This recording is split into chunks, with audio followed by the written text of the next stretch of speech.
He is Lord, Lord of all. Hey there, welcome back to On Point from the Summerdale Church of Christ. We're studying through the letters of Paul. We find ourselves now in Galatians chapters 4, 5, and 6. I mentioned previously that Paul's able to be harsh with this congregation. They definitely needed somebody with a firm hand to share with them the things that they needed to change. There's some prejudice issues that have been passed on by the brethren in Jerusalem as they've come to visit now the churches in Galatia. And Paul does a great job of handling those particular issues. He also says in this book to be careful if anybody brings a message other than what he has given, anything other than what God has given, not to receive it. And then here towards the end of the book, he's going to talk about the benefits of bearing fruit for God versus works of the flesh. Now, Paul gives a pretty good list there in chapter 5, I believe it's beginning of verse 19, where you begin to see all these things that the flesh, that is our human life, wants to produce. Things that are beneficial to us and us alone. A lot of selfishness in the words that you see there.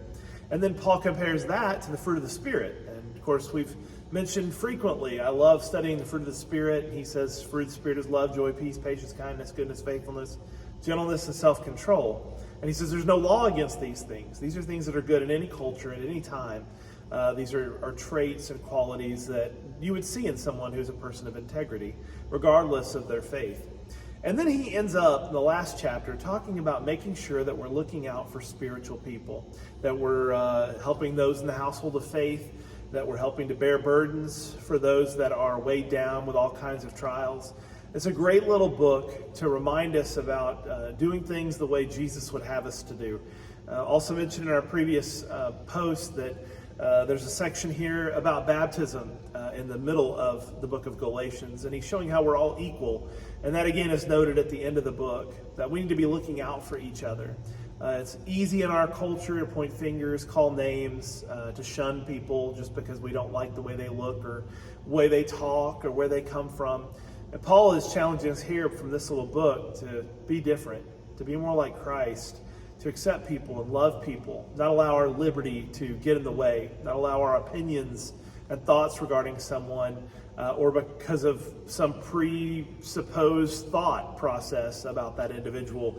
Don't let that influence you.